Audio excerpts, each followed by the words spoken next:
Y'all, we have to talk about this full moon in Scorpio. It is a huge transit, big energy. I do not say that lightly. As I'm sure you're aware, we feel full moons at least 3 days prior and 3 days after. Keeping that in mind, the days leading up to, the day of, and the days after this full moon are all filled with really intense, high impact aspect patterns. Furthermore, that aspect pattern the day of the full moon has a huge, huge history behind it. So grab a snack, grab a drink, grab a smoke. Let's dive in. 3 days prior to this full moon, on April 28th, there is a 1 day grand kite. Now, in case you don't know what a grand kite is a combination of two aspect patterns, a grand trine and a minor triangle. A grand trine consists of three planets all trining each other. A minor triangle consists of two planets trining each other and both of those planets sextiling a third planet. The planet which both trining planets are sextiling is called the apex. A grand kite combines these two aspect patterns through, first of all, an opposition between one of the planets of the grand trine and the apex of the minor trine, and second of all, two of the trining planets being a part of both that grand trine and that minor triangle. The planet opposing the apex of the minor triangle becomes the base of the kite, intensifying the pressure directed to the apex of not just that minor triangle, but now the entire grand kite.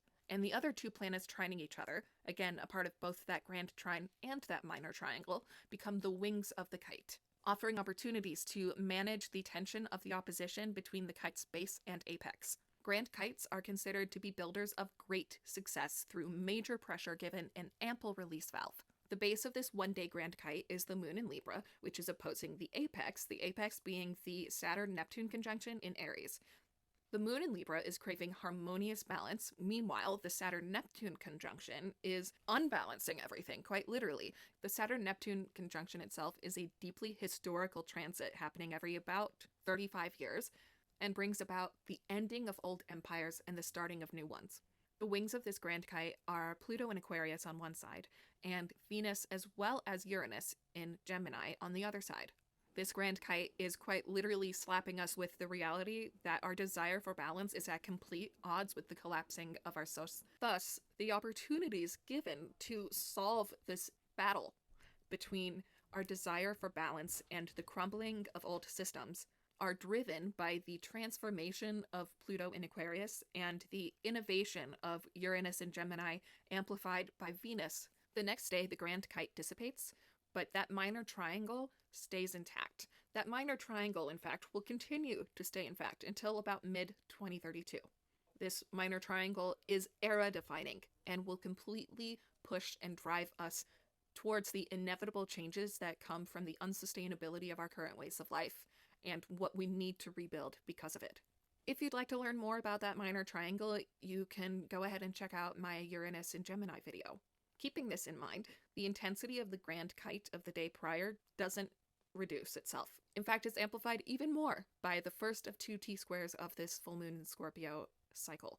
T-squares are characterized by the pressure of an opposition being intensely released by an apex, a planet which both of the opposing planets are squaring. So while the grand kite gives opportunities to manage and release this tension, albeit this time around from the generation-shifting planets of Pluto and Uranus, T-squares give us no choice where or how this tension boils over. So the grand kite of the day prior highlighted the opposition between our emotional desire for balance and the increasing rarity of that due to collapsing of outdated societal structures. The T-square on the 29th hammers that in even harder. This is because the moon in Libra is now opposing Mars in Aries, and now both of them are squaring Jupiter in Cancer. Something to note about this T-square is the condition of rulership of all of the planets involved. Like I said earlier in this video, we feel that full moon in Scorpio at least 3 days prior, which is why I'm talking about this T-square on April 29th.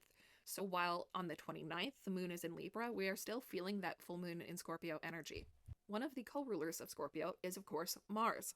Mars being in its other home of Aries right now, which gives Mars an upper hand and amplifies the aggression that is driven by Mars. Something else to note here, though, is that the moon rules Cancer. This gives the moon an upper hand, pushing even harder for resolve, for balance.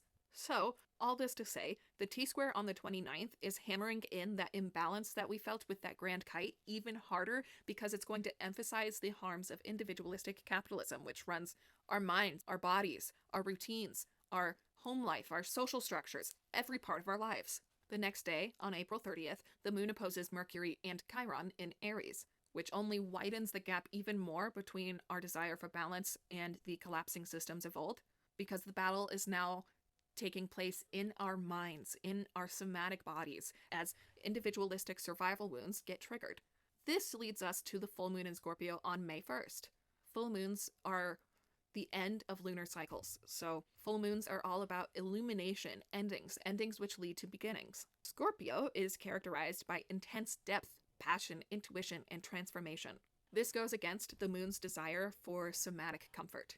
This is why the moon is in its fall in Scorpio, and also why Scorpio full moons are marked by extreme purging, revealing of hidden truths, and massive rebirths. The rebirth energy of this Scorpio full moon is amplified even more with its co-occurrence on Beltane, a pagan celebration of the fertility of the season, which is the peak of spring as it rings in summer. The celebration of Beltane occurring during Taurus season is absolutely no coincidence. The fixed earth sign reflects the reliably nurturing fertility of Mother Gaia during this time of year. However, growth that comes from fertility is often not comfortable. This is reflected and emphasized by the opposition between the Sun in Taurus and the full moon in Scorpio, as well as both planets squaring the Pluto in Aquarius. This makes Pluto the apex of this T-square, once again activating that era-defining 6-year outer planetary minor triangle that I just talked about. So 2 days prior to this full moon, the moon is in opposition with and forming a T-square with one of the rulers of Scorpio. The day of this full moon, it is squaring and in a T-square with the other ruler of Scorpio, creating even more pressure to be released through really forced transformation. On top of which, the peak of the Venus-Saturn sextile and the Mercury-Chiron conjunction is on the same day, all of which coming together to create a culmination point of this full moon in Scorpio's cry for balance amidst capitalism's self-induced demise. This culmination point brings us to Saturday, May 2nd, when the moon in Scorpio trines Jupiter in Cancer. So the tension created by the moon and Jupiter on the 29th now resolves itself and begins to shed a light on how we work through this full moon by illuminating the resulting long and short term inner and outer expansions that stem from the rebuilding that comes from the unavoidable changes we're all experiencing. That same day, Ceres and Taurus sextiles Jupiter, further shining a light on how to best utilize our energy to nurture these expansions into reality. Furthermore, this happens the same day Mercury exits the bold, courageous, but impulsive fires of Aries and entering the reliable, sensual, determined earth of Taurus, marking a shift from bluntness to thoughtful ways of thinking, processing, and communicating. This full moon in Scorpio cycle ends with a beautiful 2-day cradle. Cradles occur when 2 minor triangles come together through both of them having 2 of the same planets, which create a sextile, as well as an opposition between the one planet from each minor triangle that is not in both minor triangles. This means that a cradle has 2 apex planets, 4 trines, and 1 opposition. The tension of the opposing planets gets redirected by their trines and sextiles to the apex planets. The 2 apex planets come together to stabilize and manage the pressure of the opposing planets. This is why cradles are extremely powerful crisis managers.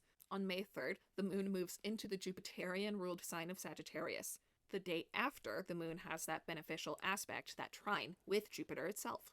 The opposition of this cradle is between that moon in Sagittarius and Uranus, as well as Venus in Gemini, symbolizing the tension between this full moon's push to expand into broader, more equitable horizons, and the struggles to do so that stem from the disrupting, earth-shattering nature of the polycrisis we're all struggling through. This battle is redirected by the transformative nature of Pluto in Aquarius and the restructuring nature of the Saturn-Neptune conjunction. Thus, we end this full moon in Scorpio cycle with the reminder to surrender to and work with the changes that we are all navigating instead of resisting and working against them. So essentially, the first half of this full moon in Scorpio cycle is all about highlighting the imbalances of our lives personally and collectively, and showing us why we need to change and how we need to change, the steps we need to start taking. The second half of this full moon in Scorpio cycle is all about the steps we need to take, how we solve these imbalances. The intensity of the first half of this full moon in Scorpio may lead to major aggression and violence concerning the Iran war, the Middle Eastern crisis. Furthermore, we've seen a lot of volatile seeking of justice increasing over the last month. I expect this full moon to be no different. Furthermore, between all of the intense aspect patterns, and particularly the square on April 29th hitting Jupiter in Cancer, we can absolutely expect a harsh hit to areas of security, whether that be energy security, resource security, supply chain security, home security, or even somatic security. We can absolutely expect the pigs at the top to dig their heels in and at least try to reach new levels of authoritarian control, as well as heightened commitment to the injustices they are committing against humanity and the world. However, with every action comes an equal and opposite reaction. While yes, this full moon will further trigger the wars, resource disruptions, and rise in fascism we're all struggling through, it will also be met with equally as much ferocity by the masses, whether that be those volatile seeking of justice through individuals like that I mentioned, or highly organized protests, strikes, etc. As we close out this full moon in Scorpio cycle, the phoenix begins to rise out of the ashes and prepares to fly into a more authentic, grounded, courageous way of being. As I was analyzing the Scorpio full moon T-square, I was curious if this specific aspect pattern with these exact planets, a full moon in Scorpio, the sun in Taurus, and Pluto in Aquarius, had occurred before. Come to find out, this Scorpio full moon T-square has occurred almost every spring of every Pluto in Aquarius cycle ever, which makes sense when you think about it, but is not something that I would have assumed or thought of before researching it. As we have discussed, as I'm sure you're aware, and as we have discussed, Pluto and Aquarius cycles are marked by major collective transformation driven by humanitarian and/or innovative-minded revolution. Also, as discussed, T-squares act as a cosmic pressure cooker. The intense opposition between the sun in earthly materialistic-driven Taurus and the full moon in the deep transformative-driven Scorpio acts as the rim of the pot, boiling the tension between entrenched capitalistic patriarchal stability and our darkest, deepest survival wounds.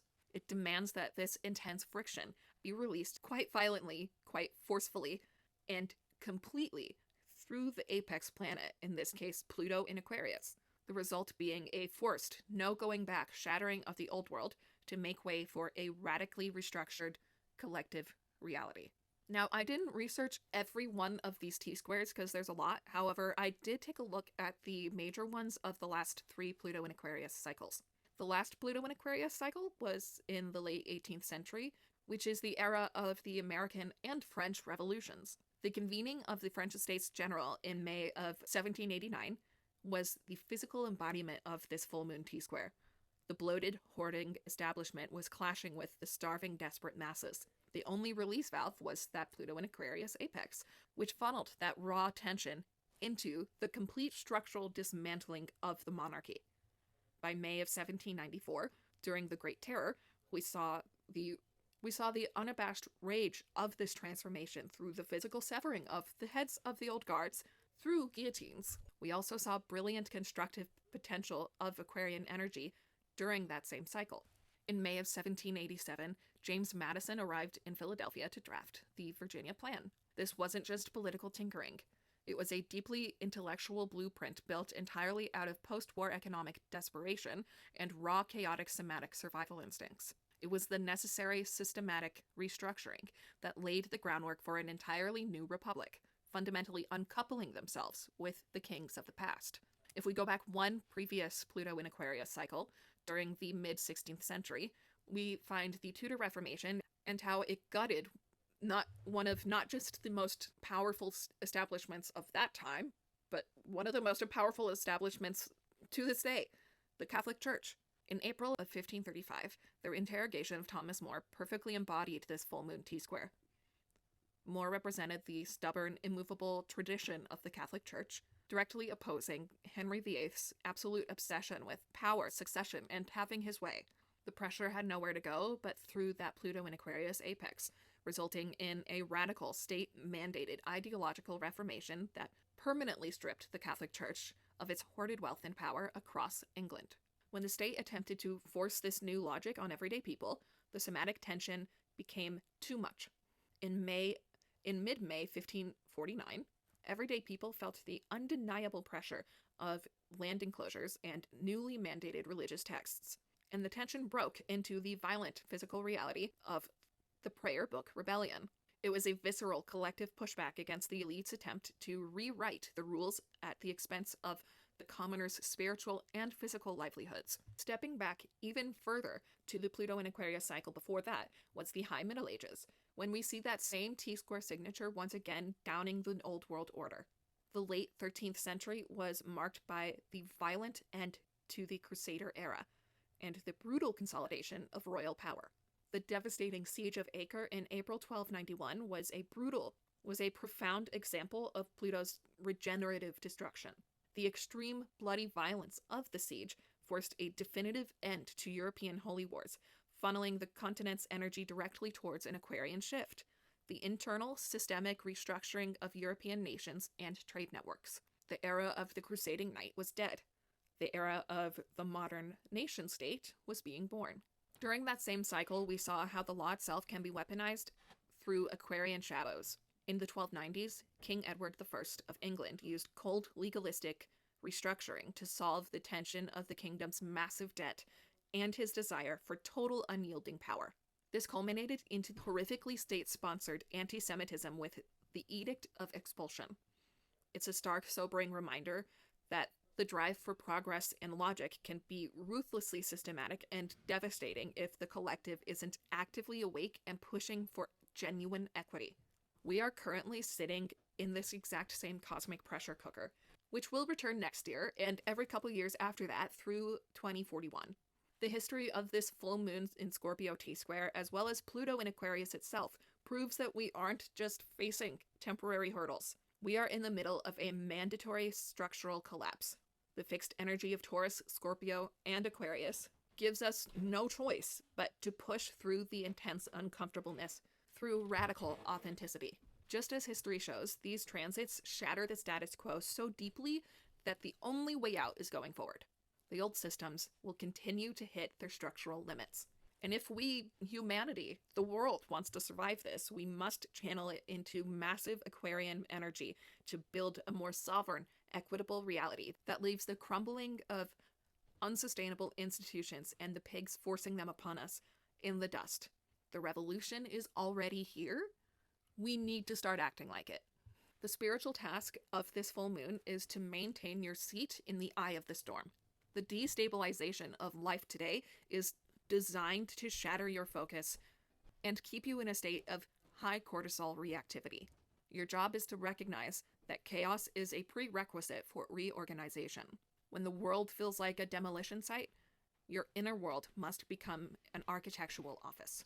Your task is distinguishing between the noise of the dying empire and the signal of your own evolving soul. You are being asked to look at your own dependencies of the very systems you despise. Where are you trading your sovereignty for a false sense of security? Furthermore, your task is to compost your fear, to not just absorb the blows, to not stay positive in such a toxic environment and way of life, but to channel all of that pressure through your rage into action, into community building, mutual aid, and standing up and fighting for justice.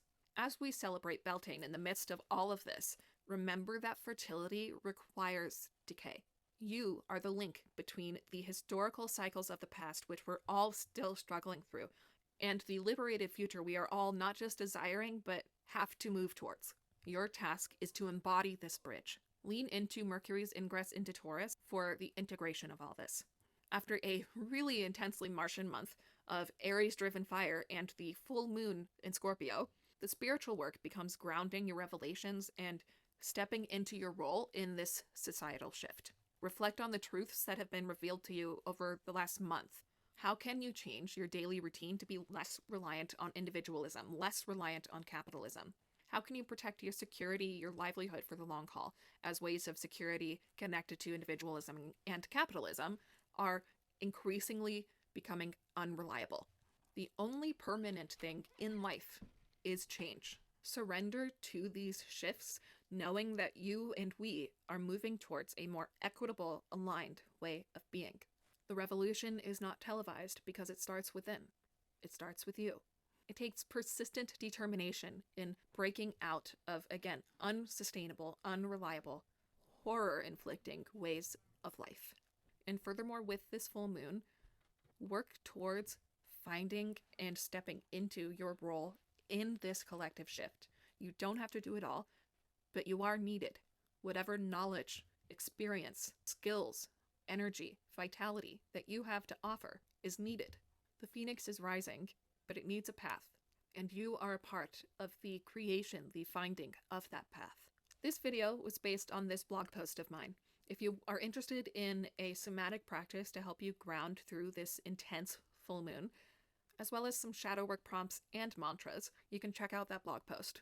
The algorithm does not like videos like this, really on any social media. So if you're watching this video, please interact with it. Please like it, share it, comment, subscribe, all the things. And to those who do that, I seriously thank you.